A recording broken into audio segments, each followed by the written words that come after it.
convoque le professeur Moussa Seydi pour justifier le fait qu'il a donc décidé d'introduire la chloroquine et l'hydroxychloroquine dans son protocole. Ces arguments tiennent en quelques points. Il nous parle de l'urgence sanitaire, des arguments solides du protocole Raoul, de la disponibilité et du faible coût de cette molécule et de son efficacité. Bon, donc en parlant d'urgence sanitaire, non, je ne suis pas d'accord parce que nous ne sommes pas dans une urgence sanitaire qui justifierait qu'on ne fasse pas une étude. Parce que comme je l'ai toujours dit, le Covid-19 ou la Covid-19 voilà, a une incidence de mortalité qui est un taux de mortalité qui est finalement faible dans une population bien définie. Et c'est la population africaine qui est relativement jeune et qu'on sait que sur les personnes de moins de 50 ans, dans la cohorte italienne, c'est de 40 à 49 ans, dans cette tranche d'âge-là, vous aviez 0,4% de décès. Et dans la cohorte de professeur Raoul, des gens qui décèdent aussi, enfin, oui, des gens qui suivent la moyenne d'âge est de 44 ans. Et il a un taux de décès de 0,5%. Donc avec 0,5% de malchance de décéder, on n'est pas dans une guerre sanitaire. La notion de guerre tient de ce que le virus est très contagieux. Il contamine énormément.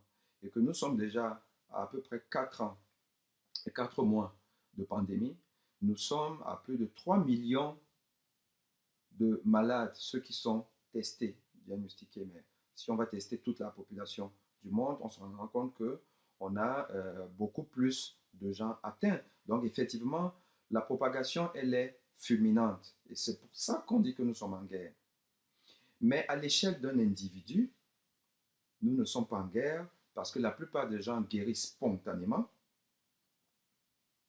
La plupart guérissent spontanément et avec un taux de décès qui est donc à peu près de 0,4% dans une population que le professeur Moussa Seydi aurait pu mettre dans un protocole respectant toutes les règles de l'art. Il aurait pu. Il ne l'a pas fait, mais il aurait pu. Et dire que ce médicament est disponible et coûteux et pas coûteux, ça, ce n'est pas un argument scientifique. Ce n'est pas parce que le médicament est disponible et pas coûteux qu'il faut le donner s'il n'est pas efficace. Il faut d'abord savoir s'il est efficace. Alors maintenant, parlant d'efficacité, il nous dit que le médicament est efficace ou a été efficace dans sa population parce qu'il a traité 100 malades et que ces 100 malades-là, tous sont guéris, tous ont eu une charge virale qui s'est normalisée ou qui a disparu au bout de 6 jours. Voilà, et il nous dit que les malades ont une guérison rapide. Bon, alors, vous savez, la charge virale n'est qu'un des facteurs de la virulence du Covid et de tout virus. Une fois que le virus est rentré dans l'organisme, qu'il se multiplie, il se multiplie et il suscite la riposte du système immunitaire. Vous avez donc les anticorps qui vont arriver, vous avez les compléments, l'interleukine, plein de choses. C'est un peu comme, vous savez, une vraie guerre. Vous avez donc l'ennemi qui est là, et puis les soldats loyaux arrivent, et ça se met à tirer. Il y a des morts des deux côtés. Et le gouvernement mobilise, réquisitionne aussi les gendarmes et les policiers qui sont moins aguerris, mais bon, ils peuvent quand même se débrouiller. Ils viennent aussi, ça continue à tirer, il y a quand même des dégâts. Et ces dégâts-là, on finit toujours par tuer l'essentiel des troupes de l'envahisseur. Et le reste, on les capture. On va les capturer, donc il n'y a plus de combat réel en face. Il y aura même peut-être un cessez-le-feu. Mais il y a eu des morts, il y a eu beaucoup de morts. Et parmi les morts, il y a les civils. Et les civils, là, c'est le tissu sain de l'organisme, dont les poumons, les alvéoles et autres, qui vont aussi être détruits. Les alvéoles vont être détruites. Et donc, il y aura des dégâts, il y a des cadavres. Maintenant, il faut évacuer, il faut ramasser tout, il faut assainir le lieu pour que la verdure recommence à pousser, les champs, que les populations qui sont restées heureusement vivantes puissent cultiver, construire de nouveaux logements dans cet endroit. Mais tant qu'il y a les cadavres un peu partout avec la putréfaction, ben, ça va entraîner la modification de l'écosystème. Et cette modification qui ne pourra pas être propice à une vie normale. Donc les gens qui sont là ne pourront pas cultiver et vont mourir de famine. Donc ça, c'est ce qu'on appelle les conséquences indirectes de la guerre. Il n'y a plus de fusillade, il n'y a plus d'empoignade entre les deux belligérants, mais il y a les conséquences. C'est aussi ça le virus. C'est-à-dire que même quand on a baissé la charge virale, mais il y a déjà eu suffisamment de dégâts avec des cascades pathogéniques qui vont s'enchaîner, qui vont être responsables directement de l'entrée du malade en réanimation, en détresse respiratoire, de manière, enfin, pour justifier que le malade soit par exemple intubé ou alors qu'il va décéder. Donc quand on a baissé la charge virale, ben, ça ne veut pas dire que le processus n'a pas continué. Il y a d'autres éléments qui vont continuer. Et c'est peut-être pour ça que l'hydroxychloroquine n'est peut-être pas efficace, peut-être. Parce que oui, ça baisse la charge virale, mais si les autres processus sont en branle, en surchauffe, ben, ils vont par eux-mêmes, par un mécanisme propre, peuvent entraîner la détresse respiratoire et le décès. Donc le fait de baisser la charge virale n'est pas le critère qui devait être le critère dur de jugement de ce traitement. Et d'ailleurs, dire qu'on baisse la charge virale en 6 jours, si moi aussi, je ne prends pas de traitement et que je guéris, mais que je guéris avec une charge virale qui va donc baisser sur 14 ou 3 semaines, ben, je m'en fous. Ben, peu importe dans quel timing ma charge virale va baisser. Tant que je suis bien portant, que je n'ai pas besoin d'oxygène, que je ne vais pas être hospitalisé, ben, je préfère même que ça baisse en 3 semaines que de baisser en 6 semaines en sachant que, in fine, nous deux, nous allons survivre. Mais celui-là qui aura baissé sa charge virale rapidement prend le risque de faire une torsade de pointe, donc d'emballer son cœur et de décéder d'arrêt cardiaque. Donc ce n'est pas logique. Donc la guérison rapide, ça ne tient pas la route. Alors, donc on se rend compte que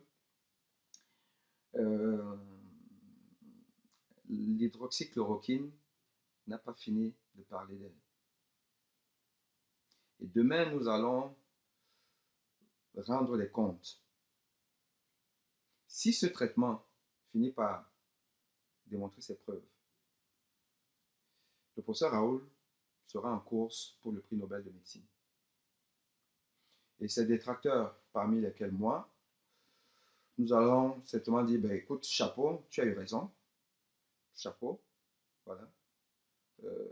Mais tu ne nous auras pas aidé parce que tu aurais pu faire une étude normale et puis le débat serait clos. Donc là, quand même, tu nous as un peu emmerdé, mais tu as eu raison. C'est ce que nous allons dire. Mais s'il n'a pas raison, ben, Raoult et tous ces femmes scientifiques, parce qu'après, la population générale, ben, oui, elle est perdue. Nous, les scientifiques, nous embrouillons la population parce que finalement, vous ne savez plus vraiment à quel sens se vouer. Et puis, moi, on vous comprend, mais ces scientifiques, tous ces comités scientifiques qui ont adopté ce traitement comme ça, là, la gamma-nu, sans réfléchir, ben, ils auront des comptes à rendre. Hein. Parce que entre l'automédication, des gens qui ont déjà dévalisé les pharmacies, qui prennent tout ça, voilà, et qui meurent peut-être chez eux, par arrêt cardiaque, de toute façon, on n'en sait rien. Voilà, et après, on nous dit, Raoul nous dit, et il n'y a pas que Raoul, même nos scientifiques qui justifient en fait ce traitement. L'hydroxychloroquine, la nivaquine, on a bouffé des tonnes en Afrique. Rien ne s'est passé. Ça, c'est léger comme argument scientifique. Parce que il y a une phase en médecine, dans les essais cliniques, qu'on appelle la phase 4 des essais cliniques, qui est la phase de la pharmacovigilance.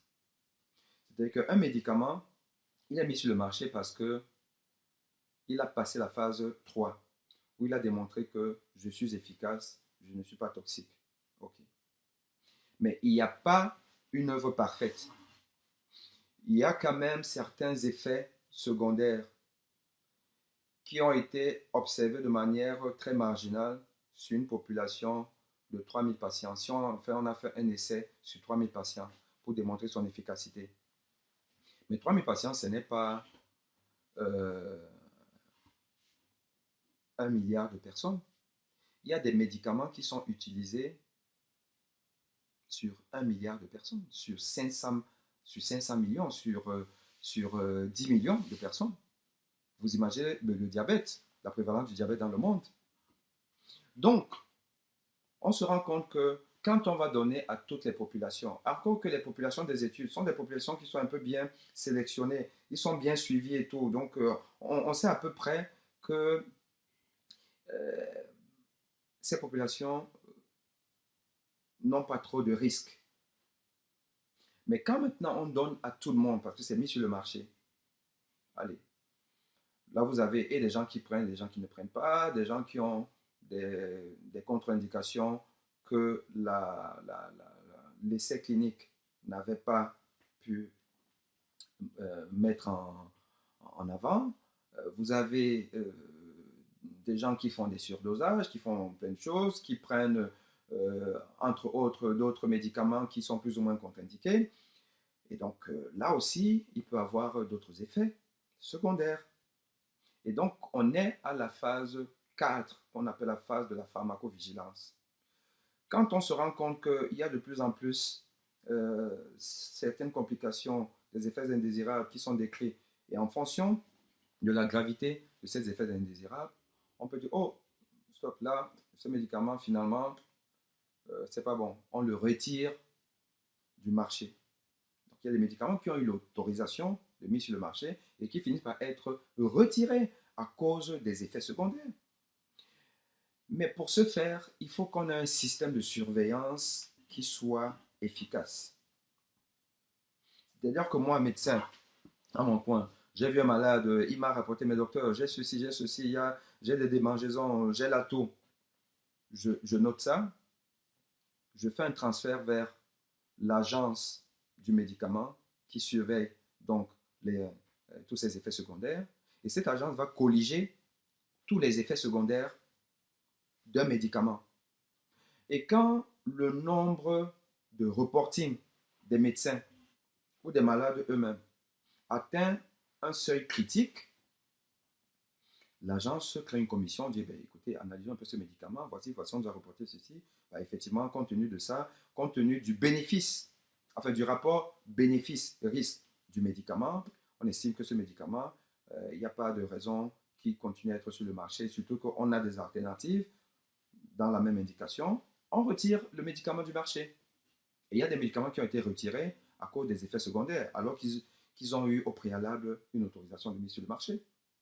Alors moi, je veux que le professeur Raoul et tous ses adeptes m'apportent la preuve que la nivaquine, parce que c'est comme ça qu'on l'appelait en Afrique, quand ce médicament était encore prescrit à tour de bras, et Dieu sait ce qu'on en a bouffé.